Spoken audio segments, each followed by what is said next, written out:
तो राजा प्राचीन बरही को जब भयभीत देखा श्री नारद जी ने,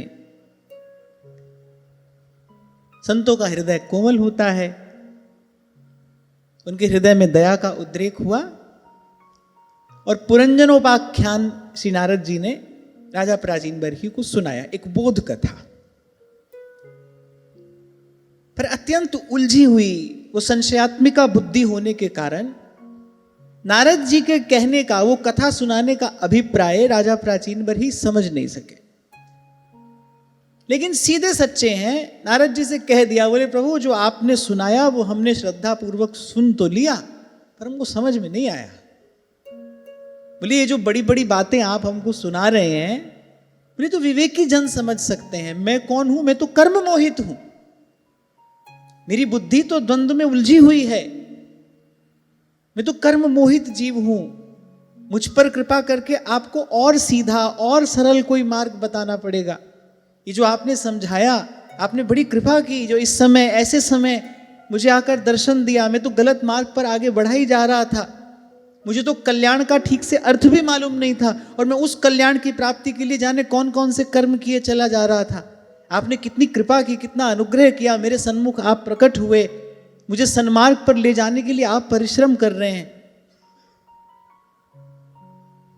पर मैं क्या करूं, मेरी बुद्धि ऐसी है, ये आपकी सूक्ष्म बातें, ये इनका अभिप्राय, इनका सार, इनका मर्म मैं समझ नहीं पा रहा हूं। मुझे कुछ और सरल मार्ग बताइए, किसी और सरल विधि से आप मुझे समझाने का प्रयास करिए। तो राजा की सरलता देखकर नारद जी को प्रसन्नता हुई।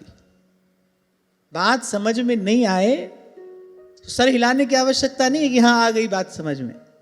कहना चाहिए, गुरुजनों से कहना चाहिए।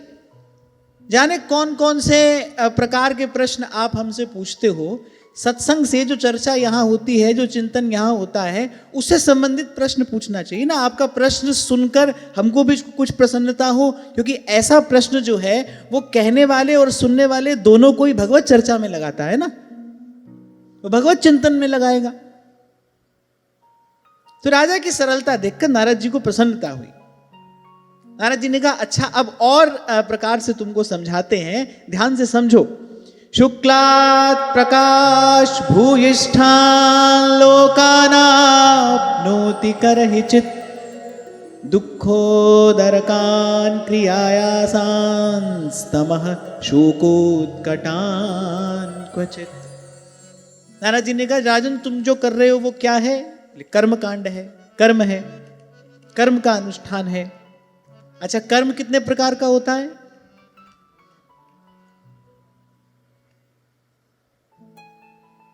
कर्म 3 प्रकार का है, सात्विक, राजसिक और तामसिक। आप जो कह रहे हैं वो भी ठीक है, सकाम है और निष्काम है ना। पर यहां नारद जी जिस प्रकार से समझाना चाह रहे हैं, नारद जी ने कहा राजा तुम कर्म में लगे हो, कर्म 3 प्रकार का है, सात्विक, राजसिक और तामसिक। सकाम और निष्काम की बात तो एक विवेकी जीव समझता है। जो साधारण व्यक्ति जो कर्म में लगा है, जिसके जीवन में अभी सत्संग नहीं है, वो तो 3 ही प्रकार का कर्म करता है ना। जब उसके भीतर सत्वगुण प्रधान होता है तो अच्छा कर्म करता है, रजस प्रधान होता है तो चंचल हो जाता है, लग जाता है संसार के काम धंधे में। जब तमोगुण प्रधान होता है तो जो नहीं करना चाहिए वो करता है। तो 3 ही प्रकार का कर्म साधारण जीव करता है। तो नारद जी ने कहा राजा तुम कर्म कर रहे हो, कर्म होता है 3 प्रकार का। अब सुनो उन 3 प्रकार के कर्मों का फल क्या है। बोले जीव जब सात्विक कर्म करता है तो स्वर्ग आदि लोक प्राप्त करता है। राजसिक कर्म जब करता है तो बोले पुनः पुनः इसी संसार में आकर गिरता है, पड़ता है। और फिर जब तमोगुणी कर्म करता है तो बोले शोक बहुल तमोमय योनियों में जन्म लेता है। इस प्रकार अपने कर्मों के अनुसार कभी देवता होता है, कभी मनुष्य होता है, कभी राक्षस होता है, और कभी पशु पक्षी और जाने कितनी प्रकार की स्थावर जंगम सब योनियां हैं, बोले इनमें जाकर जन्म लेता है। पुनरपि जन्मम पुनरपि मरणम। और फिर कभी स्त्री होता है, कभी पुरुष होता है, कभी नपुंसक होता है। और फिर नारद जी कह रहे जिस प्रकार भूख से व्याकुल कुत्ता, यही बात श्री नारद जी ने यहां कई राजा को समझाने के लिए। क्षुत्परीतो यथा दीनः सारमेयो गृहं गृहं चरण विंदति यद्दिष्टं दंडमोदनमेव वा। भूख से व्याकुल कुत्ता द्वार द्वार भटकता है, कहीं पर डंडा मिलता है और कहीं पर कोई दया करके उसको कोई टुकड़ा खाने को दे देता है, भात मिल जाता है खाने के लिए। बोले उसी प्रकार ये जीव चित्त में नाना प्रकार की वासनाओं को लेकर कर्म करता है और फिर उन कर्मों के परिणाम स्वरूप कभी स्वर्ग आदि उच्च लोकों में जाता है और कभी किसी तमोगुणी योनि में आकर गिरता है। इसी प्रकार इसी द्वंद्व में पड़ा बोले अनेक अनेक प्रकार के असह्य दुख और अनंत काल तक भोगता रहता है। दुःखेष्वेकतरेणापि दैवभूतात्महेतुषु जीवस्य न व्यवच्छेदः स्यात् चेतत् तत्प्रतिक्रिया। पर उन्होंने कहा राजा एक बात ध्यान से समझ लो कि ये सब कर लेने पर भी आदि दैविक, आदि भौतिक और आध्यात्मिक ये तीन ही ताप है ना जो जीव को तपाते हैं। कौन कौन से? सबसे पहले आदि भौतिक ताप है जो तन को लगता है, दरिद्रता है, रोग है। फिर आदि दैविक ताप है, मन की निराशा, हताशा, अवसाद, मन की चंचलता, मन के विक्षेप, मन का क्षोभ होता है ना कभी कभी कि आप देखते हैं अपने आसपास सब ठीक है, सब सुव्यवस्थित है, लेकिन फिर भी आपका मन परेशान है, फिर भी आपका मन ऐसे निराश है, हताश है, उस मन में किसी प्रकार की कोई निराशा सी है, अवसादग्रस्त सा है मन। आप बाहर देखते हैं तो कोई कारण दिखाई नहीं देता। क्या है? वो पूर्व के पाप का परिणाम है जो इस आधिदैविक ताप के रूप में आया है। छोटा सा बालक जन्मा है, वो किसी ऐसे रोग के साथ जन्मा है, डॉक्टर कहता है भाई जीवन भर ये ऐसा ही रहेगा, इसकी जितनी सेवा कर सकते हो करो। और फिर जीव प्रभु से बिछड़ा है, मायाबद्ध है, कर्म मोहित है, ये आध्यात्मिक ताप है। तो तीन प्रकार के ताप से जीव तप रहा है। तो नारद जी ने कहा ये जितने कर्म हैं ये सब भी कोई कर ले और ठीक प्रकार से कर ले, बोले तो भी इन तीन प्रकार के तापों से, इन तीन प्रकार के दुखों से किसी एक से भी जीव का छुटकारा नहीं हो सकता। तभी श्री धूपदास जी महाराज कहते हैं, हेम को सुमेर दान, रतन अनेक दान, गजदान, अन्नदान, भूमिदान करही। मोतिन को तुलादान, मकर प्रयागनान, ग्रहण में काशीदान, चित्त शुद्ध धरही। सेजदान, कन्यादान, कुरुक्षेत्र गौदान, इतने में पापन को नेक हूं न हरही। कृष्ण केसरी को नाम एक बार लीन्हे, ध्रुव पापी तिहु लोकन के छिन माहि तरही। देखो भाई, संतों की जो वाणी है उसमें क्यों श्रद्धा करनी चाहिए? क्योंकि संत किसी का मन रखने के लिए किसी की मन भाई बात नहीं कहता है। संत जो समत्व को उपलब्ध हो गया है उसको तो सीधी सच्ची बात कहनी है, जो है उसको वो कहना है, और ऐसा ही है। और श्रीमद् भागवत में इसी सिद्धांत की प्रतिष्ठा स्वयं देवर्षि नारद जी कर रहे हैं। बोले जितने कर्म तुम कर रहे हो सब कर लो, ठीक प्रकार से कर लो, बढ़िया प्रकार से कर लो। ये सब मिलकर भी ये जो त्रिताप जो जिससे जीव तप रहा है, बोले एक से भी जीव का पीछा नहीं छुड़ा सकते। सब करने पर भी बोले एक भी दुख की निवृत्ति नहीं हो सकती। और बोले अगर कभी किसी को लगे हाँ भाई हम तो सुखी हैं, किसी को ये लगे नहीं भाई हम तो सुखी हैं, हम तो बहुत मौज में हैं, ये जो कहने वाले हैं इनके ही अपने जीवन में बड़े दुख होंगे तभी रोना रो रहे हैं। बोले हमको तो कोई कष्ट है नहीं। तो बोले अगर ऐसा लगे तो बोले वो जो सुखानुभूति हो रही है बोले वो थोड़ी देर की ही होगी। आप ढूंढ लाओ संसार में कोई एक ऐसा व्यक्ति जो ये कहे कि सुखी था, सुखी हूं और सुखी रहूंगा।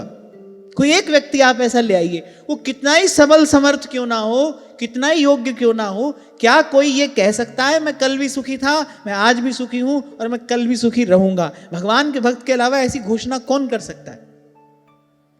तभी ये कहने वाला कहता है ना, बोले जो ये ऐलान करते हैं कि मजे में हैं, जो ये ऐलान करते हैं कि मजे में हैं, बोले या तो वो फकीर हैं या फिर नशे में हैं। बोले होश में नहीं है, होश में होते तो ये झूठ नहीं बोल सकते, या तो फकीर हैं। ताव भव सुख वेदे थे क्लिश्यत्यंतरितो जनाः, श्रीमद् भागवत में ही कहा गया। बोले दो ही प्रकार के जीव संसार में सुखी देखे जाते हैं। एक तो वो हैं जिनकी बुद्धि माया से पार चली गई है, भगवान के चरणों में स्थिर हो गया है जिनका मन, बोले या तो वो सुखी हैं। और बोले जो दूसरे जो पागल हैं, मूढ़ बुद्धि हैं, जिनको कुछ अभी होश ही नहीं है, काल फिरत सर सांधे, जिनको इस बात का होश नहीं है, वो खाने पीने में, वो मौज मस्ती, उनको लग रहा है यही बड़े सुखी हैं। तभी संत कभी कभी चेताते हैं, धर्म राय जब लेखा मांगे, क्या मुख लेके जाएगा रे मन, राम सिमर पछताएगा रे मन, राम सिमर पछताएगा। संत तो अपनी तरफ से भाई भरपूर प्रयास करते हैं कि भाई किसी भी प्रकार से जीव इस प्रपंच से दूर होकर भगवान के भजन में लग जाए। मैं तो कहता हूं बस एक यही बात संत की देखकर, संत की बात में श्रद्धा करनी चाहिए, पूर्ण विश्वास करना चाहिए। हम भजन करें, इससे उनको क्या लाभ है बताओ? हम भजन में लगे, हम सुखी हो जाएं, इससे उनको क्या लाभ है? संसार का कोई भी संबंध हो भाई, वो तो स्वार्थ का ही है, इसको मानना ही पड़ेगा। वो तो स्वार्थ का ही है। जैसे ही अपने सुख में बाधा पड़ी, वैसे ही वो सारा तथाकथित प्रेम भाव, सब स्नेह वात्सल्य, सब समाप्त हो जाता है, और शनै शनै हो ही जाता है, धीरे धीरे हो ही जाता है। यही संसार का सत्य है। आप सोचो, जीव से निष्काम प्रेम कौन करता है? संत ही तो करता है, संत गुरु ही तो करता है।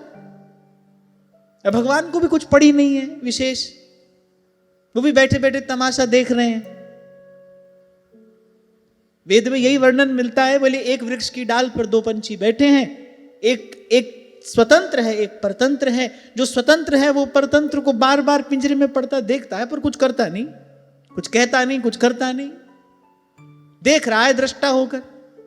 आप देखो, जीव पर दया किसको आती है? संत को आती है। अब ना राजा प्राचीन वरी कर रहे थे, करते रहते, नारद जी को दया है। प्रचेतागण घर से निकले, भगवान का भजन करेंगे, ले सामने महादेव का दर्शन हो गया। उन्होंने कहा मैं बताता हूं, इस मार्ग से जाओ, जल्दी मिलेंगे भगवान। दया आ गई संत को। ऐसे ही भाव में बहकर नहीं कहा है संतों ने, राम तजू पै गुरु ना बिसारू, गुरु के संग हरि को ना निहार। हरि ने 5 चोर दिए साथा, गुरु ने दई बचाए अनाथा। तो नारद जी ने कहा कि ये सब जो है भाई, ये स्वयं बंधन में है, ये किसी को क्या मुक्त करेगा? और कल ही मैं आपसे कह रहा था, तत्कर्म यन्न बंधा ये सा विद्या या विमुक्त है। उसी को कर्म कहना चाहिए जो बंधन में डालने वाला ना हो। जो बंधन में डालने वाला ना हो वो कर्म नहीं है, जो विकर्म है। विद्या क्या है? जो जीव को मुक्त करने वाली है, वही विद्या है। बोले बाकी सब तो तमाशा दिखाने के लिए है। आया साया परम कर्म विद्यान्या शिल्प नैपुणम।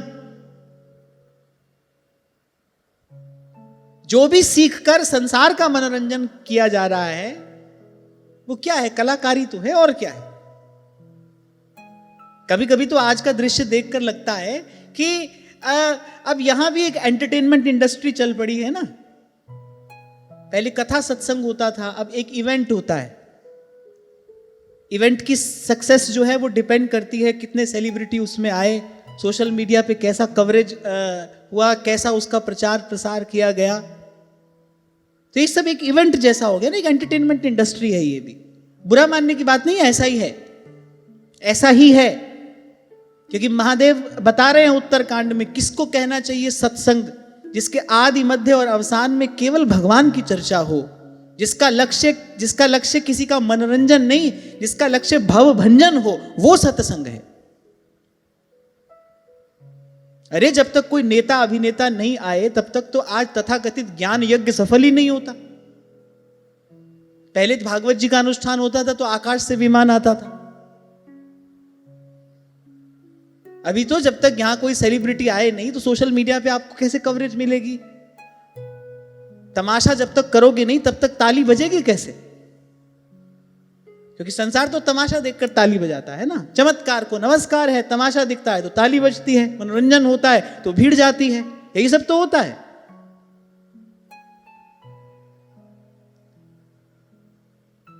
पर जो सीधी सच्ची बात है भाई वो तो कहनी पड़ेगी, और ऐसा ही है। और पुराण का ये वाक्य है कि तत्कर्म यन्न बंधाय सा विद्या या विमुक्तये आयासाया परम कर्म। बोले उसके अलावा जितने कर्म है सब परिश्रम है, बोझ ढोना है, और जितनी अन्य विद्याएं हैं बोले वो केवल मनोरंजन के लिए हैं। सीखकर व्यक्ति ऊंचे आसन पर बैठ जाता है, छत्र चंवर अपने लिए अर्जित कर लेता है, दुनिया वाह वाह करती है, अपनी प्रतिभा से संसार को चमत्कृत करता है, लेकिन ये सब करके बोले अंत में इसी संसार कूप में फिर आकर गिरता है। विद्या उसको कहना चाहिए जो अविद्या का नाश करने वाली हो, जो जीव को भगवान से मिलाने वाली हो, वो विद्या है। एक ही विद्या है और वो है ब्रह्म विद्या, और वो गुरु के चरणों में बैठकर श्रद्धा युक्त चित्त से ग्रहण की जाती है, प्राप्त की जाती है। हमसे आप पूछो तो बस एक ही विद्या है, इसको सीख लो, समझ लो। सांस सांस सिमरे गोविंद मन अंतर की उतरे चिंत। हाँ पर भाई ये सीखोगे तो संसार में आपका नाम कैसे होगा? क्योंकि संसार को भजन से कोई लेना देना नहीं है। वो तो कह रहा है हमारा मनोरंजन कैसे करोगे? हमको तमाशा दिखाओ, हमको एंटरटेन करो, तब तो हम तुम्हारा आदर करें, तुम्हारा सम्मान करें, तुम्हारा सत्कार करें। ये सब बातों में हमको कोई रुचि नहीं है, ना हमारे पास इसके लिए समय है, ना हमारी इसमें कोई रुचि है। मैं हो आया हूं ना भाई, उन गलियों से भी मैं होकर आया हूं, तो मुझे सब मालूम है। यही बात पुराण में कही, आया साया परम कर्म विद्यान्या शिल्प नैपुणम। बोले सब कुछ पढ़कर सीखकर अंत में व्यक्ति कर क्या रहा है? संसार को ही तो रिझा रहा है। आप बड़े अच्छे, हम बड़े अच्छे, तुम बड़े अच्छे, यही बात तो कर रहा है। कबीर जी का चरित्र जब श्रीमद गोस्वामी श्री नाभाजी महाराज कहते हैं ना भक्तमाल जी में, तो कबीर जी के चरित्र की एक बड़ी विशेषता कहते हैं। बोले मुख देखी नाही भनी, किसी को अच्छा लगे ना लगे, और हमको तो सीधी सच्ची बात कहनी है। ऐसा ही है, ऐसा ही है।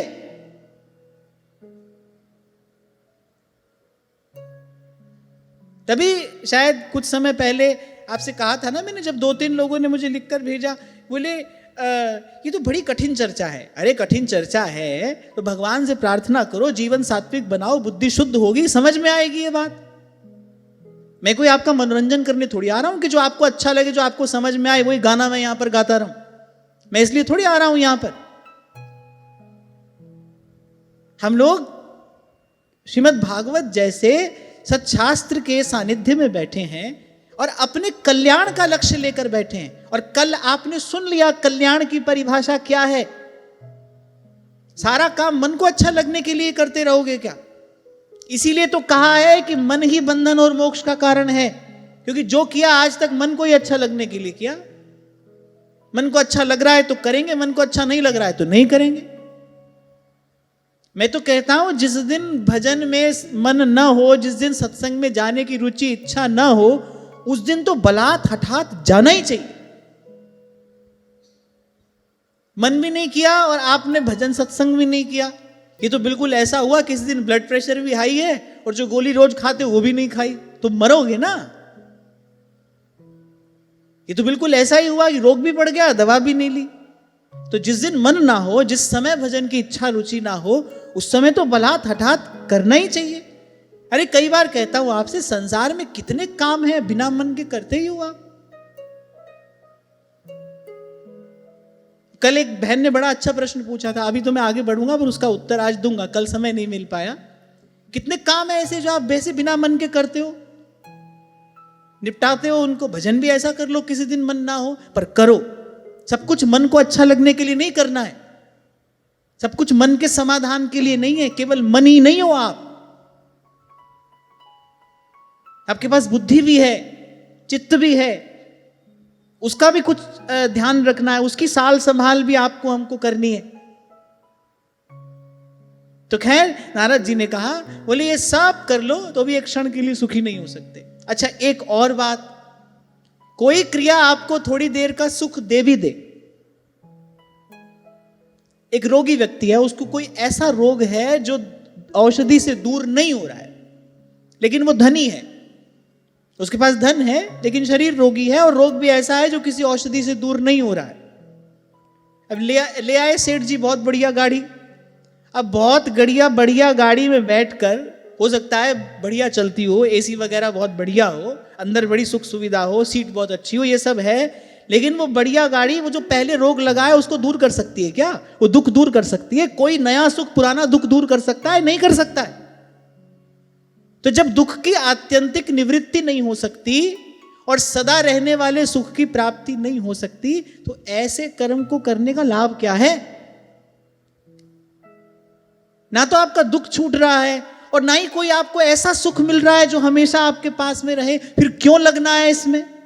और ये कोई संसार के साधारण कर्म की बात नहीं हो रही, ये कर्म कांड की बात हो रही है। इसीलिए भगवान ने कहा त्रैगुण्य विषया वेदा निस्त्रैगुण्य भवार्जुन। अरे अर्जुन, इन सब से पार हो जा, किसी सच्चे संत की शरण में बैठकर ऐसा नाम निरंजन होवे, ऐसा नाम निरंजन होवे, ऐसा नाम निरंजन होवे, ऐसा नाम निरंजन होवे। नारद जी ने कहा कोई जा रहा है, सर पर बड़ा भारी बोझ रखा है, रास्ते में थोड़ी देर के लिए बोझा किसी के दूसरे के सर पर धर दिया तो सुखी हो गए। पहली बात तो अपना दुख किसी और को दिया, कोई दूसरा दुखी हो गया। तो किसी भी प्रकार से आप इसका चिंतन करो, विचार करो, भाई बिना हरि के भजन के जीव सुखी हो नहीं सकता। बारी मथे घृत हो बरु सिकता ते बरुते, बिन हरि भजन न भौतरिए, यह सिद्धांत अपे, यह सिद्धांत अपे। अच्छा इस विषय में परम श्रद्धेय श्री स्वामी रामसुखदास जी महाराज एक बात अवश्य कहा करते थे, बोले एक है केवल नाम जपना, एक है भगवान का होकर नाम जपना। प्रभु से कोई संबंध बनाकर फिर प्रभु का नाम जपिए। गोस्वामी जी ने भी कहा ना, सेवक सेव्य भाव बिन भव न तरिये उर्गार। सेवक सेव्य भाव बिन भव न तरिये उर्गार। प्रभु के नाम का भजन करिए, जप करिए, ध्यान करिए, कैसे? प्रभु का सेवक होकर। प्रभु जी तुम स्वामी हम दासा, प्रभु जी तुम स्वामी हम दासा, ऐसी भक्ति करे हृदासा, ऐसी भक्ति करे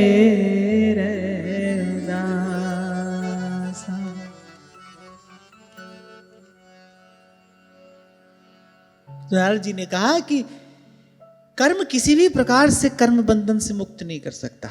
कल भी आपको मैंने निवेदन किया था, कर्म बंधन से मुक्त होने का तो एक ही उपाय है और वह भगवान की कृपा। कृपा से जीव मुक्त होता है। मामेव ये प्रपद्यन्ते माया मेतां तरन्ति ते। शास्त्र पुराण का सिद्धांत तो एक ही है, अनेक प्रकार से कहा गया है। एकम सद्विप्रा बहुधा वदन्ति, एक ही बात को अनेक प्रकार से कहा गया है। और कोई निर्ग्रंथ चित्त से अगर शास्त्र पुराण का चिंतन मनन करे तो वो समझ जाएगा भाई बात तो एक ही कही गई है। अभी आगे श्री नारद जी ने कहा कि राजन, अच्छा एक और बात यहाँ पर अच्छी है। नारद जी ने राजा प्राचीन बरही को कहा, हे शुद्ध हृदय राजा। नारद जी ने दिख गया भाई ये लगा है इस काम में, लेकिन इसका हृदय शुद्ध है। तभी तो भगवान कहते हैं निर्मल मन जन सो मोहि पावा। अब देखो कहीं लगे थे पर आ गए ना संत, हृदय की निर्मलता देखकर आ गए।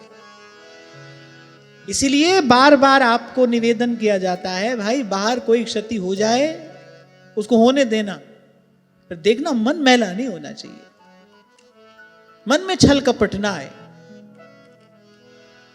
क्यों? क्योंकि प्रभु की कृपा को आप तक लाएगा कौन? निर्मल मन ही लेकर आएगा।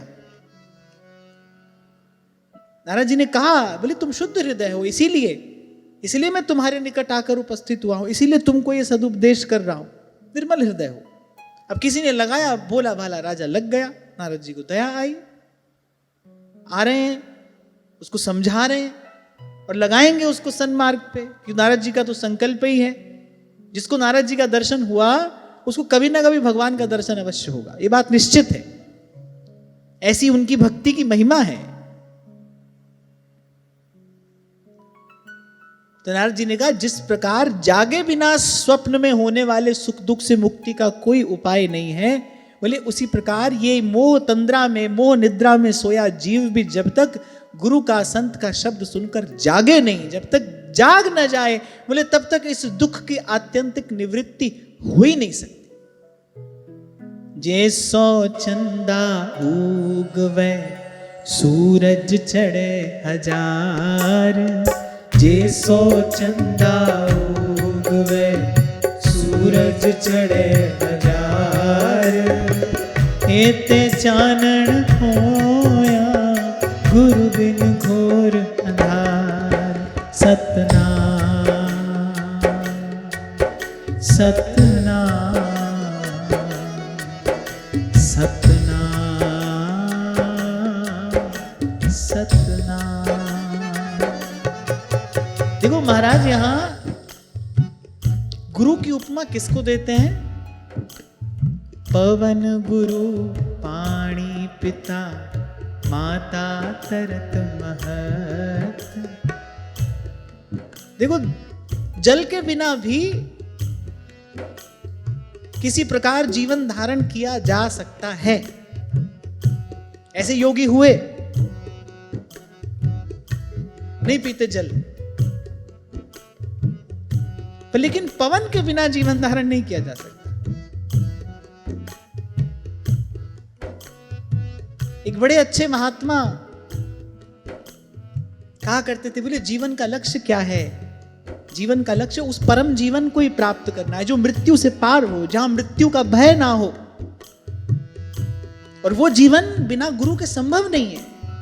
पवन गुरु पानी पिता माता तरत महत, पवन गुरु पानी पिता माता तरत महत, दिवस रात दोए दाई दाया, खेले सगल जगत।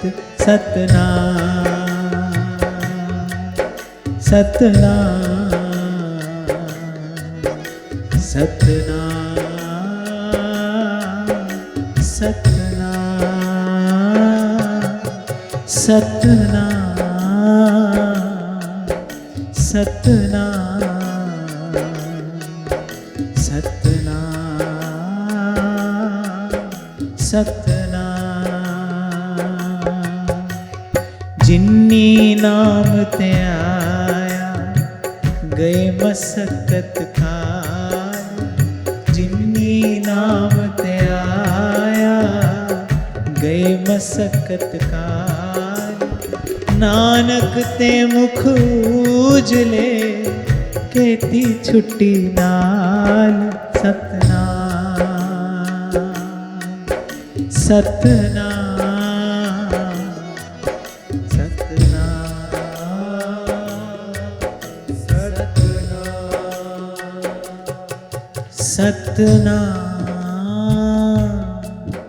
सतनाम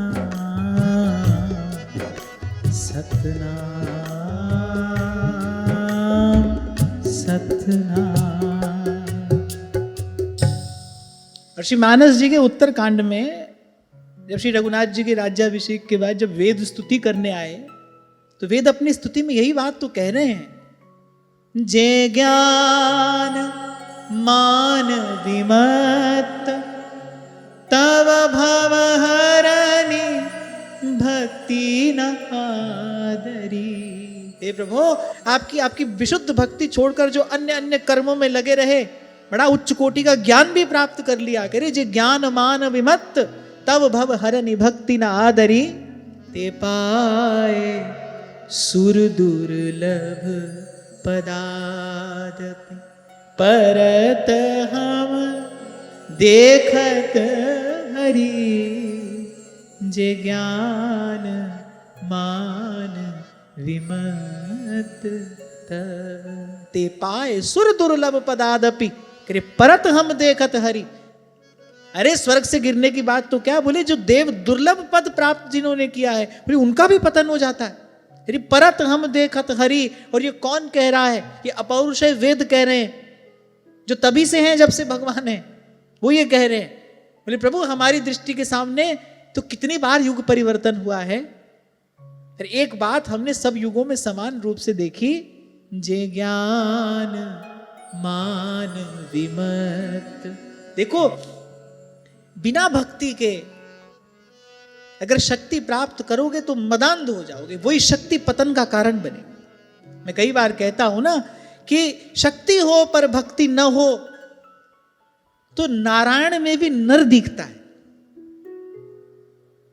परम सती है मंदोदरी, कितना समझाया रावण को कि हे नाथ आप इनसे बैर त्याग दीजिए, ये नर के वेश में नारायण है। और दुत्कार कर उत्तर देता है रावण हर बार कि बन बन डोलने वाले ये दो साधारण नर तुझे भगवान प्रतीत होते हैं। कारण शक्ति तो बहुत है, फिर पर भक्ति नहीं है। तो नारायण में भी नर दिखाई पड़ता है, और वहीं संत गुरु की कृपा से विशुद्ध भक्ति का आविर्भाव हो जाए तो गोस्वामी जी कह रहे कि तुलसी इस संसार में सबसे मिलिए धाए, ना जाने किस भेष में तो नारायण मिल जाए।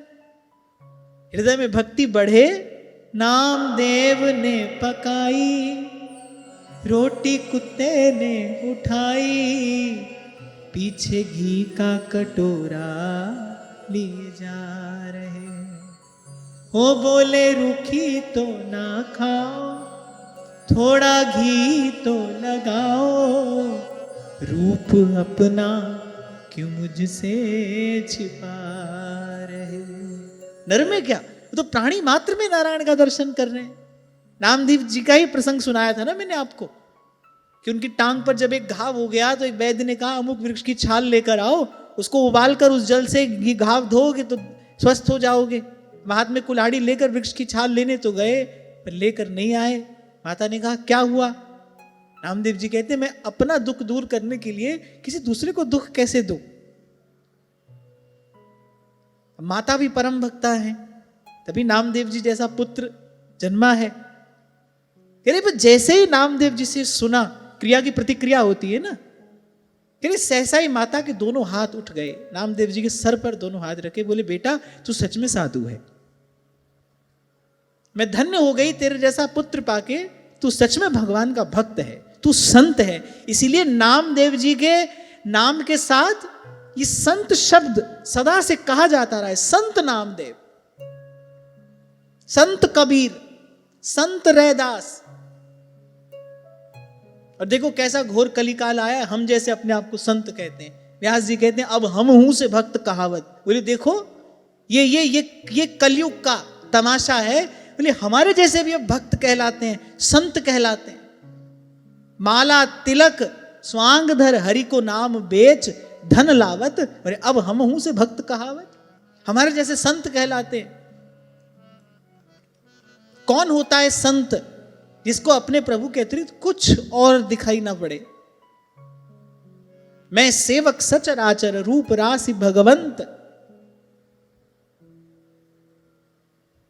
सोई अनन्य जाके असी मति न टरई हनुमंत। प्रभु के अतिरिक्त जिसको कुछ दिखाई ना पड़े, जित देखो तित श्याममयी है। एक होता है दृश्य का बदलना, एक होता है दृष्टि का बदलना। कौन कौन सा दृश्य बदलोगे? कल इसी विषय पर हम बात कर रहे थे ना, कहीं से उठकर कहीं आकर बैठ जाओ, स्थान बदल लो, मन थोड़ी बदल जाता है। छुट्टी मनाने जाते हैं आजकल लोग, इस समय जाते हैं ना गर्मी के दिनों में, छुट्टी मनाने जाते हैं। अब बेचारे देखते हैं कहीं कोई ठंडा स्थान हो, वहां जाकर बैठ जाएं, वहां जाकर बैठ जाते हैं। करते क्या है? जो यहां कर रहे थे वही वहां करते हैं। वही खाना पीना, वही निंदा, वही चुगली, वही सब तमाशा यहां से हटकर वहां पर होता है। थके पीटे अपनी गांठ का धन गंवाकर घर में लौट आते हैं, और क्या। तो स्थान बदलने से कुछ बदल गया क्या? वैसे के वैसे ही आप गए थे, वैसे के वैसे आप आ गए।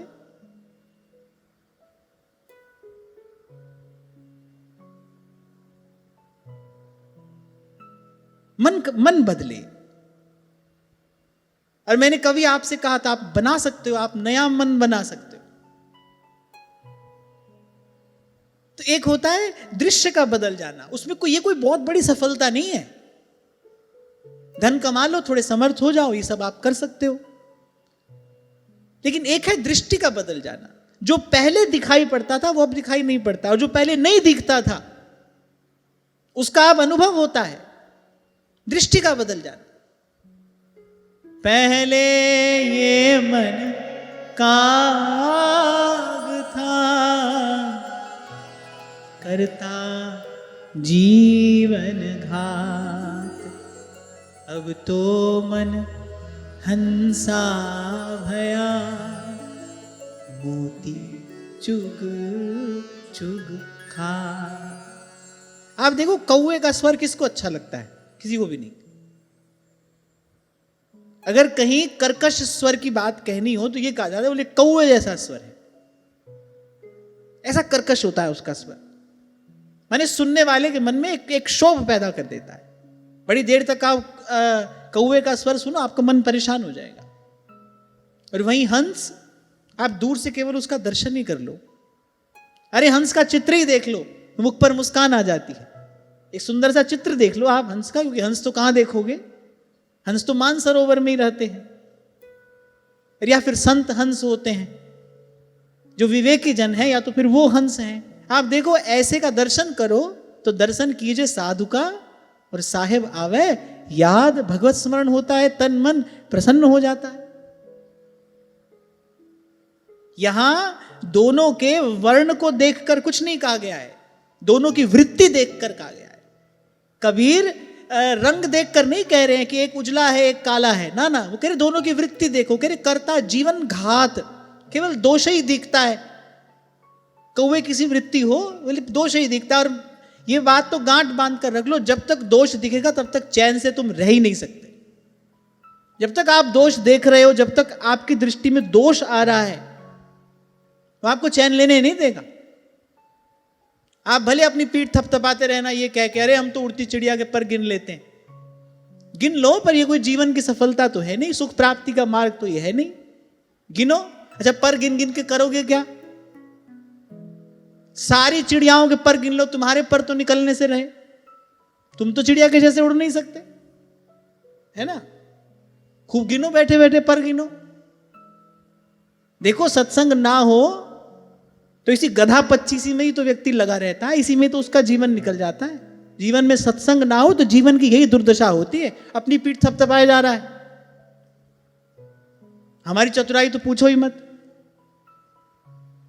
इसीलिए बलिहारी लेते हैं कबीर अपने गुरु की, अब तो मन हंसा भया, मोती चुग चुग खा।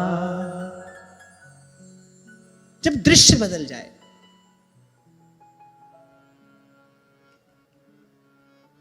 और वो दृश्य आपका बदला हुआ ना हो, वो दृश्य आपकी दृष्टि बदलने का प्रसाद हो, दृष्टि बदले। कल एक बहन ने प्रश्न किया, सीधा सच्चा प्रश्न है, इसीलिए मैं कह रहा हूं यहां से। भोला भाला व्यक्ति कोई पूछे तो उत्तर देने की इच्छा होती है। उसने कहा जैसे 3 वर्ष हुए आपका सत्संग सुनते, जीवन में बड़ा परिवर्तन आया है। मैं सब में भगवान को देखने का प्रयास करती हूं, और वैसा ही आचरण करने की भी मेरी चेष्टा रहती है। बस मुझे आपसे एक छूट चाहिए। ध्यान से सुनना, अगर वो बहन यहां हो, क्योंकि उसने प्रार्थना की आप मेरा नाम मत लेना, तो बोले बस आपसे एक छूट चाहिए। बोले बस मैं अपनी सास में भगवान नहीं देख सकती, मैं सब में भगवान दिखाई पड़ता है। और 3 साल से सत्संग सुन रही हूं और अपने मन की बात ईमानदारी से आपसे कह रही हूं, मेरा नाम मत लेना। वो तो मैं समझ गया, नाम लूंगा सास को पता पड़ जाएगा कैसी दुष्ट है बताओ। तो मैं सब में भगवान देख सकती हूं। अच्छा, ये जो आपके सबके चेहरे पर मुस्कान है, ये बता रही है आप सबका भी प्रश्न है। बोले सब में भगवान देख सकते हैं, सास में भगवान नहीं देख सकते। बोले आप इतनी छूट हमको दे दो। अरे वो कितना भोला भाला मन है, अपने मन की बात हमसे कह दी, सीधी सच्ची बात है। तो देखो भाई, पात्र में एक भी छेद क्यों ना हो, 10 छेद होंगे तो जो पात्र में भरा है वो जल्दी बह जाएगा, एक छेद होगा तो देर से बह जाएगा, पर बह तो जाएगा ना। पात्र को रीता तो वो कर देगा ना, पात्र को खाली तो वो कर देगा। और ध्यान से सुनो, यही तो एक भक्त की कसौटी होती है जिस पर उसको खरा उतरना होता है। ये इस बहन ने अपने भोले भाले शब्दों में जो बात पूछी, ये वस्तुतः प्रत्येक साधक के जीवन में घटने वाली घटना है। कहीं एक परिस्थिति ऐसी होगी जो सर्वथा प्रतिकूल होगी, जो अनेक अनेक प्रकार के प्रयास प्रयत्न करके भी अनुकूल नहीं हो रही होगी। बस वही हमारी परीक्षा की कसौटी है। थोड़ी देर पहले जो आपसे मैंने कहा ना, कहीं कहीं पर मन को मारना भी चाहिए। इसी को मनोनिग्रह कहा है महापुरुषों ने। कहीं कहीं पर मन को दुलारना चाहिए, कहीं कहीं पर मन को फटकारना चाहिए, कहीं कहीं पर मन को मारना भी चाहिए। कोई एक स्थान ऐसा होगा, कोई एक व्यक्ति ऐसा हो सकता है आपके जीवन में, कोई एक स्थिति ऐसी हो सकती है आपके जीवन में, आपको लगेगा भाई सब अनुकूल है पर यह प्रतिकूल है। पर ध्यान रखना, वही पात्र का छिद्र है, उसी को तो हमको अपने साधन से भरना है। अब इस बहन ने कहा सब में भगवान का दर्शन कर लेती हूं, पर यहां नहीं कर पा रही हूं और मुझे करना भी नहीं। आप नहीं कर पा रही हैं इतनी बात तो हम मानते हैं, पर आप ये नहीं कहिए मुझे नहीं करना है। यही तो आपकी परीक्षा है, इसी कसौटी पर आपको खरा उतरना है, इसी प्रतिकूलता को आपको अनुकूल बनाना है। धैर्य से, परिश्रम से, क्षमा से, उदारता से। और मैंने कहा ये बात मैंने क्यों उठाई, ये प्रश्न मैंने क्यों चुना कहने के लिए कुछ, क्योंकि ये प्रत्येक साधक के जीवन में ये घटना घटती है। कोई एक व्यक्ति ऐसा हो जाता है जीवन में, कोई एक स्थिति ऐसी हो जाती है जो किसी भी प्रकार से प्रतिकूल नहीं होती, जहां हमारा मन किसी भी प्रकार का कोई समझौता करने को तैयार ही नहीं होता। सब में देख लेंगे भगवान, पर वहां भगवान दिखाई नहीं पड़ेगा, पर वहीं देखना है। फिर कह रहा हूं, उसी कसौटी पर हमको खरा उतरना है, उसी परीक्षा में हमको उत्तीर्ण होना है। हमारे पात्र का छिद्र वही है, उसको हमको भरना है। और आपको लगे कि पात्र में एक छिद्र होने से कोई हानि नहीं है, चलाओ अपना काम, पर ऐसा होता तो नहीं। मैंने कहा पात्र में अधिक छिद्र होंगे तो जो पात्र में भरा है वो जल्दी बह जाएगा, एक होगा तो देर से बह जाएगा, पर बह तो जाएगा, वो रहेगा तो नहीं। इधर से तो आप भजन करो, साधन करो, आप सत्संग श्रवण कर रहे हो, तदनुकूल आचरण करने का प्रयास कर रहे हो, पुरुषार्थ कर रहे हो, इतना सब कुछ आप कर रहे हो, और आपके पात्र में अगर एक छिद्र रह गया तो भाई तो सारा परिश्रम व्यर्थ हो जाएगा। और भगवान की कृपा है आपको वो छिद्र दिखाई पड़ रहा है। ये प्रश्न उठाने का एक ही कारण है, सीधे सच्चे हृदय ने अपनी मन की बात कह दी। प्रभु की कृपा है कि आपको वो एक छिद्र दिखाई पड़ रहा है, उसको भरिए। सब में तो सब आते हैं भाई, एक भी छूटता नहीं। सब में तो सब आते हैं, सब में भगवान का दर्शन माने सब में भगवान का दर्शन। साईं के सब जीव हैं कीड़ी कुंजर धोए। अरे सबको प्रभु ने बनाया है, तो जिससे बैर विरोध पाले बैठे उसका रचयिता कौन है, उसको किसने रचा है? कहने वाला बड़ी खूब बात कहता है। एक महात्मा थे, वो ऐसे ही किसी नीरव स्थान पर ही रहा करते थे। तो उनसे किसी ने पूछा, बोले कभी गांव शहर की ओर आते ही नहीं आप, वहां भी आइए। तो वो हंसकर कहते थे, बोले अगर तू सिर्फ बस्ती में है तो फिर वीराने में कौन, अगर वहीं है तो फिर यहां कौन है, जो वहां है वही यहां भी है। इसको कहते हैं समत्व को उपलब्ध हो जाना। कह रहे जो वहां है वही यहां भी है। तो सब में तो सब आते हैं भाई। आप साधक हो, ये तो साधना की कृपा है। ये तो साधन के प्रकाश में ये सब बात समझ में आती है। नहीं तो व्यवहार में पड़ी बुद्धि तो इतना चिंतन, इतना विचार करने की सामर्थ्य ही नहीं रखती। वो तो उसी व्यवहार में लिप्त रखती है जीव को, और बस ऐसे ही होते होते जीवन समाप्त हो जाता है। ये तो साधना की कृपा है कि आपको ये सब समझ में आ रहा है, आपको आपके जीवन में चारों ओर जो घट रहा है वो आपको दिखाई पड़ रहा है। तो जिस भी बहन ने ये प्रश्न किया, मैं पूछूंगा तो नहीं कौन है, पर आपने अच्छी बात पूछी, अच्छा किया जो मन की बात इस प्रकार से पूछ लिया। और यहीं पर आपको प्रयास करना है, यहीं पर आपको परिश्रम करना है। उस एक छिद्र को छोड़ना नहीं है, उस एक छिद्र को छोड़ना नहीं है। और बस जिस दिन आप यहां पर सफल हुए, लाली मेरे लाल की जित देखूं तितला, लाली देखन मैं गई, मैं भी हो गई लाल। विष के प्याले में श्री बाई साहब अपने ठाकुर जी का दर्शन करती हैं, तो ये जो परिस्थितियां हैं ये भी तो विष का प्याला ही हैं। ये जो सर्वथा प्रतिकूल परिस्थिति जीवन में आती है, ये विष का प्याला ही तो है। ये विष पीने जैसा ही तो होता है। कोई स्थिति ऐसी होती है ना, वो विष पीने जैसी होती है। अरे उसी में ही तो अपने प्रभु का दर्शन करना है। और एक और बात कहकर मैं आगे बढ़ता हूं, अगर इस बात का विश्वास है कि मैं प्रभु के आश्रित हूं, अगर इस बात का भरोसा है कि मैं प्रभु की शरण में हूं, फिर तो आपके जीवन में जो है, जहां है, जैसा है, वो आपके कर्म का फल नहीं है, वो आपके प्रभु की इच्छा है। अगर आपको भरोसा है इस बात का कि मैं प्रभु के आश्रित हूं, मैं प्रभु की शरण में हूं, फिर आपके जीवन में जो है, जहां है, जैसा भी है, वो आपके कर्म का फल नहीं है। क्योंकि शरणागत जीव कर्म बंधन के अधीन नहीं होता, वो कर्म बंधन में बंधा नहीं होता। इससे पूर्व के सत्र में आप हम श्रवण कर चुके हैं, जो जीव श्री कृष्ण की शरण में है, बोले माया काल उस पर अपना अधिकार नहीं रखते। तेरे सेवक को पाओ किछ नाही, जमुना आवे ने। जो तेरे रंग राते स्वामी, तिनका जन्म मरण दुख नासा। अगर आपको भरोसा है कि आप प्रभु की शरण में हो, फिर यहां मीन में मत निकालो, फिर किंतु परंतु मत करो, फिर ऐसा वैसा मत देखो। फिर तो भाई जो जहां जैसा है वो प्रभु की इच्छा है। और प्रभु आपके लिए जो विधान कर रहे होंगे उसमें आपका सर्वथा मंगल ही है, मंगल ही था, मंगल ही होगा।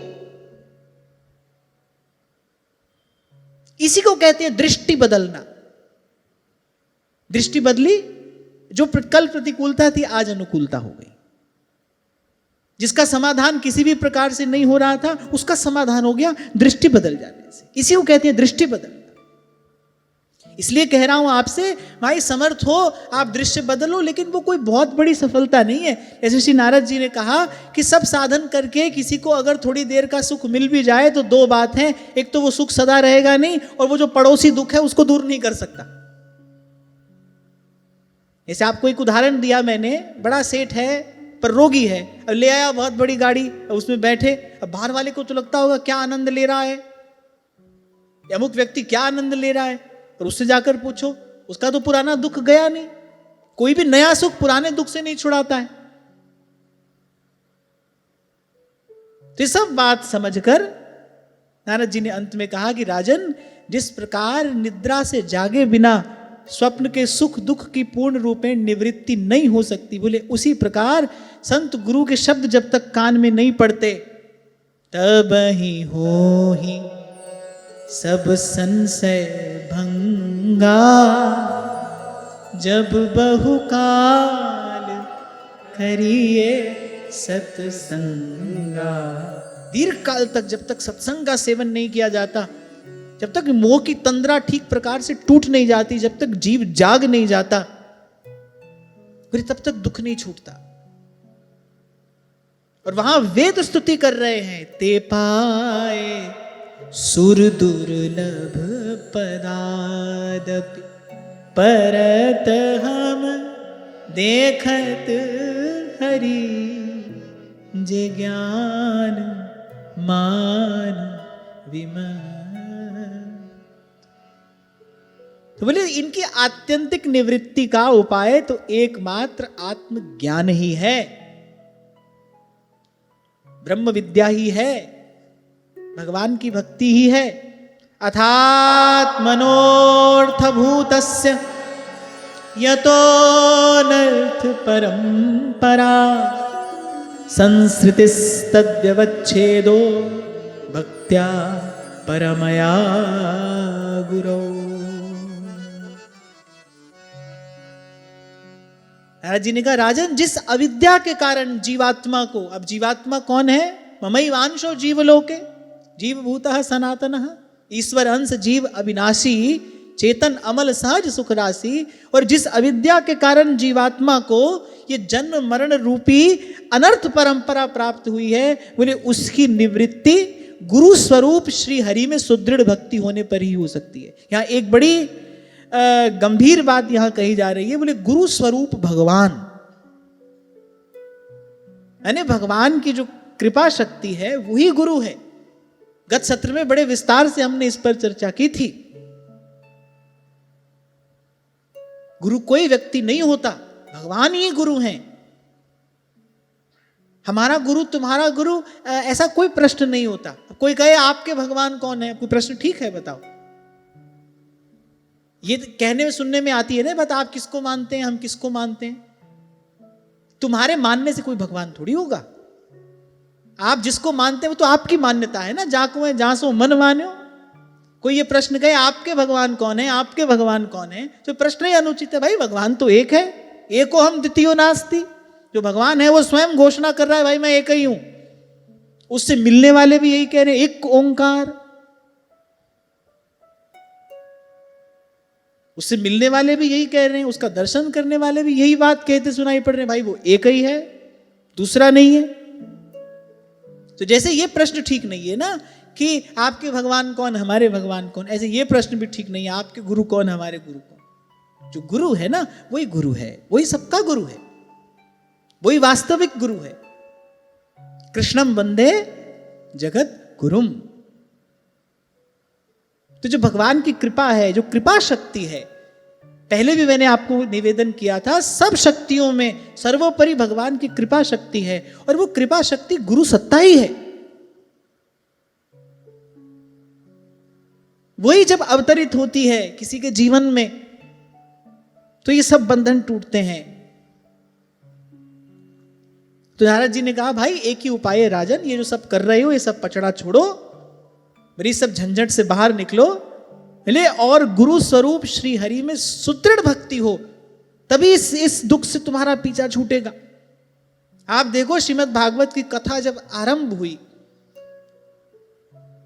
तो श्री शौनक आदि ऋषियों ने श्री सूत जी से क्या कहा, बोले अरे यज्ञ का धुआं खा खाकर हमारा तन मन धुंधला हो गया, हमको चैन नहीं पड़ रहा है। जब सूत जी ने भगवान की कथा सुनानी आरंभ की, आहा सब संतों का हृदय कमल ऐसा खिला, सब सूत जी की बलिहारी ले रहे, आशीर्वाद दे रहे, आप जुग जुग जियो, कैसा अद्भुत अमृत आप हमको पिला रहे हैं। बोले हमारा जीवन बीत गया यज्ञ करते करते, ऐसा सुख ऐसा आनंद नहीं मिला। तभी रैदास जी महाराज कहते हैं, नाम तेरो आसनो मजन मुरारे हरि के, नाम बिना झूठे सगल पसारे, नाम तेरो चंदनो नाम तेरो अम्बला, नाम तेरो केसरो ले छिटकारे। और वैसे भी भाई इन राजाओं के पास तो हजारों हजार वर्ष का जीवन था, हमारे पास तो वो भी नहीं है। इनके पास तो बड़ा समय था सोचने का, विचारने का, चलो ये ठीक नहीं हुआ तो ये कर लेते हैं। हमारे पास इतना समय नहीं है, बड़ा अल्प सा काल है। हमको तो सीधे सीधे सार वस्तु ग्रहण करनी चाहिए। सबसे पहले इस बात का विचार हो कि दिवस 4 के हला भला में तू कह लेगा लाद।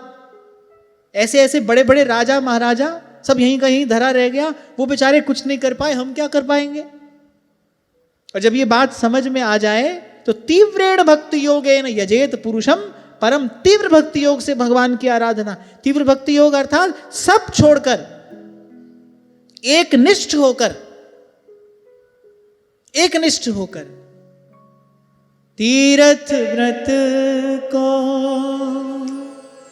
नहीं अंदेशा। अंदेशा समझते हैं किसको कहते हैं? अनुमान, आभास, अनुमान। हमको इसका कोई दूर का अनुमान भी नहीं है, माने दूर से इसका त्याग कर दिया। महाप्रभु कह रहे हैं दूराद पास से स्वजनान सुखमर्थ कोटिंग सर्वेषु साधन वरेषु चिरम निराशा। दूर से त्याग दिया इन सबको। करके कुछ हाथ तो आता नहीं, मैंने किया है, इस बात का अहंकार होता है।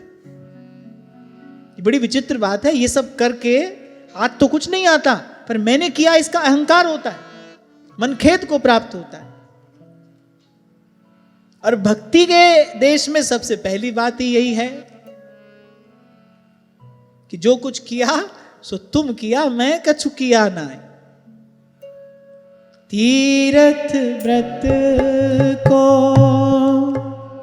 नहीं अंदेशा, तुम्हारे चरण कमल का भरोसा। तीर्थ व्रत को नहीं अंदेशा, तुम्हारे चरण कमल का भरोसा। मैं जहाँ जहाँ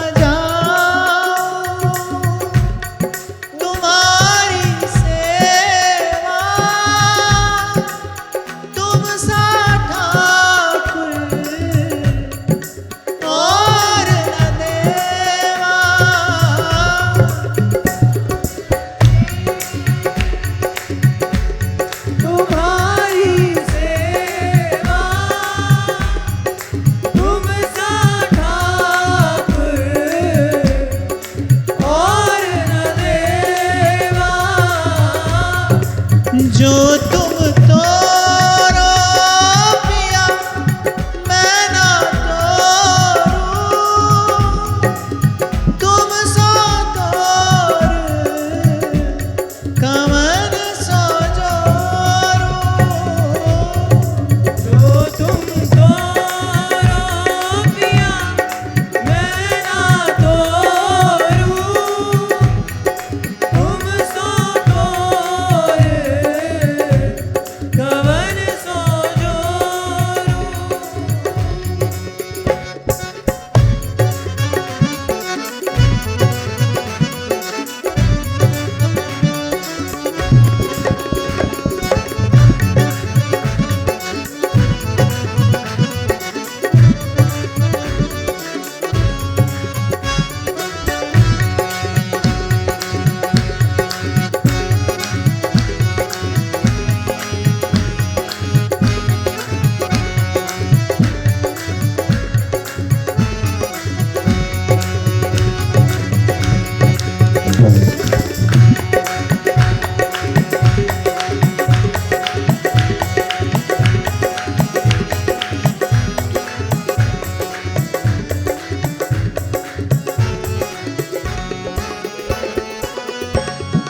मैं अपना मन हरि सो जोरो, हरि सो जोरो, सबन सो तोरो। मैं अपना मन हरि सो जोरो, हरि सो जोर, सबन सो तोरो। मोहे मन क्रम वचन तुम्हारी आशा, ऐसी भक्ति करे रदासा।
हरि जी मोरे नैनन आगे रहियो,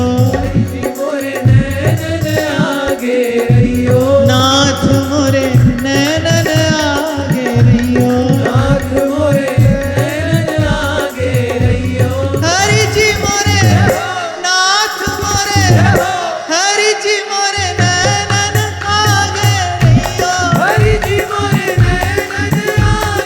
रहियो, नाथ मोरे नैनन आगे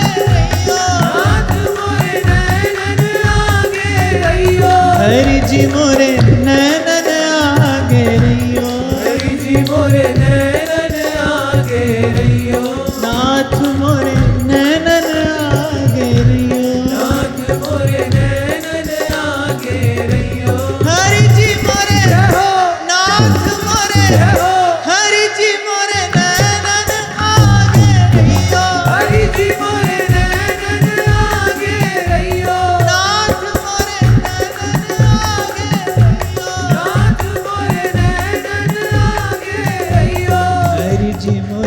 नैनन आगे रहियो, हरि जी मोरे नैनन आगे रहियो, नाथ मोरे नैनन आगे रहियो।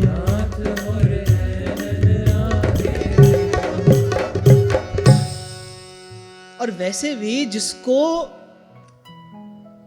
संत गुरु की कृपा से रटने के लिए श्री कृष्ण नाम मिला हो, वह मोद न मुक्ति के मंदिर में जो मोद भरा ब्रज धाम में है, और इतनी छवि राशि अनंत कहाँ जितनी छवि सुंदर श्याम में है।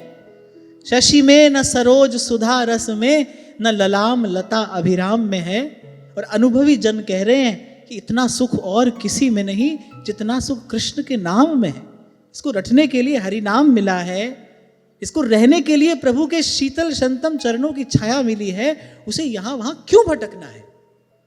हमको इधर उधर देखना ही क्यों है? इसीलिए कहा तीर्थ व्रत को नहीं अंदेशा, दूराद पास्य स्वजनान सुखमर्थ कोटिंग, सर्वेषु साधन वरेषु चिरम निराशा। महाप्रभु तो कह रहे सब साधनों में मेरी चिर निराशा हो चुकी है, मुझे किसी से कोई आशा नहीं। मन क्रम वचन तुम्हारी आशा। आप इतना करके तो देखो कैसे भगवान की कृपा साक्षात अवतरित होती है आपके जीवन में, आपके रोम रोम को प्रकाशित करती हुई, वो आपको माध्यम बनाकर प्रवाहित होती है। और नारद जी कहते हैं सतरती सतरती स लोकांश तारयति। बोले आप तो तरता ही है, जाने कितनों को तार देता है भगवान का एक भक्त। मद भक्ति युक्त तो भुवनं पुनाति, भगवान कह रहे हैं। शर्त है, एक शर्त है, मन क्रम वचन तुम्हारी आशा, ऐसी भक्ति करे हृदासा। मन क्रम वचन तुम्हारी आशा। देखो ये सब बात जो यहाँ कही जा रही है, आप हम सुन रहे हैं, किस लिए? जो हमारे आशा के तंतु यत्र तत्र बंधे हैं ना, वो सब टूट जाएं। बार बार गुरुजनों के मुख से श्रवण करोगे, होगा संसार की असारता का पहले आपको भान होगा, फिर अनुभव होगा।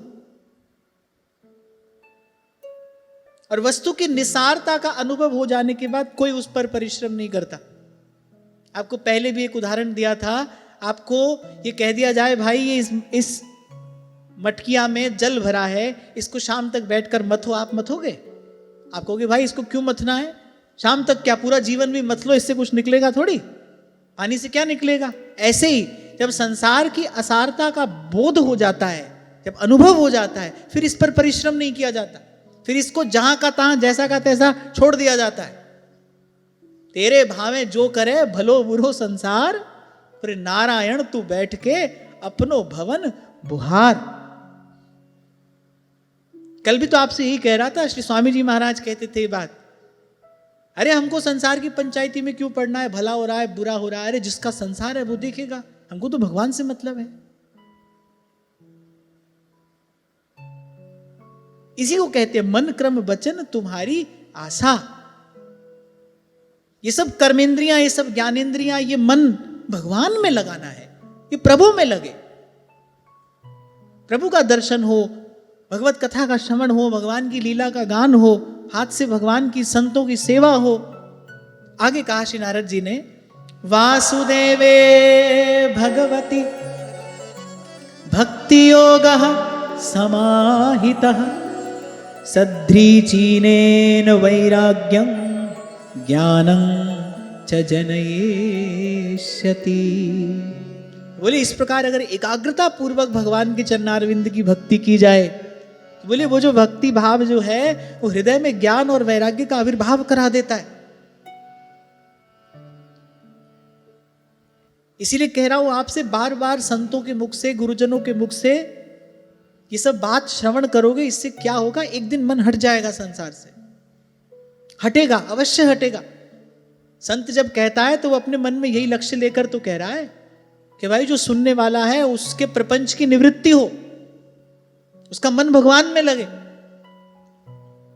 एक बात तो कल एक उदाहरण से आपने हमने भली प्रकार समझ ली कि प्रपंच की निवृत्ति में सुख है, प्रपंच की प्रवृत्ति में सुख नहीं है। कौन सा उदाहरण दिया था मैंने? गहरी निद्रा। गहरी निद्रा से जगने के बाद क्यों अच्छा लगता है, क्यों सुखानुभूति होती है? क्योंकि उस गहरी निद्रा में वस्तुतः घटना क्या घटी, नींद तो नींद है, आप उसको गहरी निद्रा कह रहे हो, साउंड स्लीप कह रहे हो, गुड स्लीप कह रहे हो। क्यों? क्योंकि उतने काल के लिए प्रपंच की निवृत्ति हो गई, संसार भूल गया। संसार में लगने में सुख है कि संसार को भूलने में सुख है? बताओ। ये तो अपने ही जीवन से देख लो। संसार में लगने में आपको सुख मिल रहा है कि संसार को भूलने में सुख मिल रहा है? बताओ। भूलने में सुख मिल रहा है ना, इस प्रपंच की विस्मृति में सुख है ना। वो जो थोड़ी सी अल्पकालिक विस्मृति होती है प्रपंच की, बड़ा अच्छा लगता है। अच्छा देखो, घटना सबके जीवन में रोज घट रही है, पर व्यक्ति इसका अनुभव नहीं कर पाता और उसी प्रपंच में बार बार लौट लौट कर प्रवृत्त होता है। नहीं तो बढ़िया जगह जब सुबह अपने आप से पूछो ये अच्छा क्यों लग रहा है, ये संसार भूला। अच्छा वो जा कर रहे हैं, उसके बाद उसी संसार में फिर जा रहे हैं। इसको कहते हैं अपने विवेक का अनादर करना। महापुरुषों ने यह नहीं किया। एक बार भगवत कृपा से कुछ अनुभव हुआ, बस चल दिए, फिर प्रभु की ओर चल दिए। व्यास जी को वो वृंदावन के प्रेम की थोड़ी सी खुशबू मिली नवलदास जी के शब्दों से, उनके संग से, बस चल दिए वृंदावन की ओर। एक बार कबीर जी ने अपने जीवन में भगवत कृपा का अनुभव किया, तनना बुनना तजो कबीर। वो जो कपड़ा बुनते छोड़ दिया, अरे भगवान की ऐसी कृपा है हम पर। वो सुना तो रहा था मैं आपको, एक महात्मा कहते बोले हरि को भजन पेट को धंधो, अरे और करे सो मूर्ख अंधो। तनना बुनना तजो कबीर, राम नाम लिख लियो शरीर। मां चिल्लाई, अरे धंधा छोड़ दिया, अरे राम नामी और लपेट आया, सब जाएगा हाथ से, कहां रहेंगे, सर छुपाने को छत नहीं मिलेगी। ठाड़ी रोवे कबीर की माई, ये लरिका क्यों जपे रघुराई। तब कबीर निश्चिंत होकर उत्तर देते हैं, कहे कबीर कोई संग न साथ, जल थल राखी रहे रघुनाथ, जल थल राखी रहे रघुनाथ। बोले जो भक्ति भावना है ये धीरे धीरे ज्ञान वैराग्य का आविर्भाव करा देगी। पुत्र ही तो है भक्ति के ज्ञान और वैराग्य। भक्ति का जैसे ही भाव से संयोग होगा, विशुद्ध भाव से, भक्ति का किससे संयोग होता है? पुत्र जन्म के लिए किसी से संयोग आवश्यक है ना। भक्ति का किससे संयोग होता है? गुरु जो भाव देता है। भक्ति का बीज तो सबके हृदय में है। अच्छा भक्ति कर भी सभी रहे हैं, ये बात दूसरी है। कोई संसार की भक्ति कर रहा है, कोई देवी देवता की भक्ति कर रहा है, कामी स्त्री की भक्ति करता है, लोभी धन की भक्ति करता है, कोई देवी देवता की भक्ति कर रहा है, कोई भूत प्रेत की भक्ति कर रहा है। भक्ति तो सभी कर रहे हैं, लेकिन उस भक्ति का संयोग जब विशुद्ध भाव से होता है, भगवत भाव से होता है, तब ज्ञान और वैराग्य रूपी इन दो पुत्रों का जन्म होता है। ये एक और बात समझने की है, भक्ति सभी कर रहे हैं, कोई ऐसा नहीं है जिसकी कहीं श्रद्धा ना हो, कहीं ना कहीं तो उसकी श्रद्धा है, उसको किसी ना किसी पर विश्वास भी है, श्रद्धा विश्वास उसके जीवन में भी है। पर बड़ी बात है कि ये जो भक्ति है इसका संयोग भगवत भाव से हुआ कि नहीं हुआ। श्री गीता जी में भगवान ने यही तो कहा कि जो देवी देवताओं का भजन करते हैं उनको पाते हैं, उन्हीं के धाम में जाते हैं। भूत प्रेतों को भजने वाले भूत प्रेतों को पाते हैं। भगवान ने कहा है तो हमारे अतिरिक्त कुछ नहीं, लेकिन जो ये सब कर रहे हैं बोले ये अविधि पूर्वक कर रहे हैं, इनको विधि का ज्ञान नहीं है। इस भक्ति का संयोग कराना चाहिए किसके साथ? विशुद्ध भगवत भाव के साथ, जिसके लिए गोस्वामी जी कहते हैं, प्रभु से प्रार्थना करते हैं, कामी नारी पियारी जिमी लोभी प्रिय जिमिदान तिमि रघुनाथ निरंतर प्रिय लागो मोहेरा प्रिय लागो मोहेरा। और बस जैसे ही ज्ञान और वैराग्य का आविर्भाव हुआ, अच्छा ज्ञान के साथ साथ ही वैराग्य भी हो जाता है, परिपक्व हो जाता है। मैंने कहा ना, जब बोध हो गया, जब ज्ञान हो गया, भाई ये निस्सार है, इससे कुछ निकलने वाला नहीं है, कौन परिश्रम करेगा इसमें? किसी को पता हो कि भाई ये बंजर भूमि है,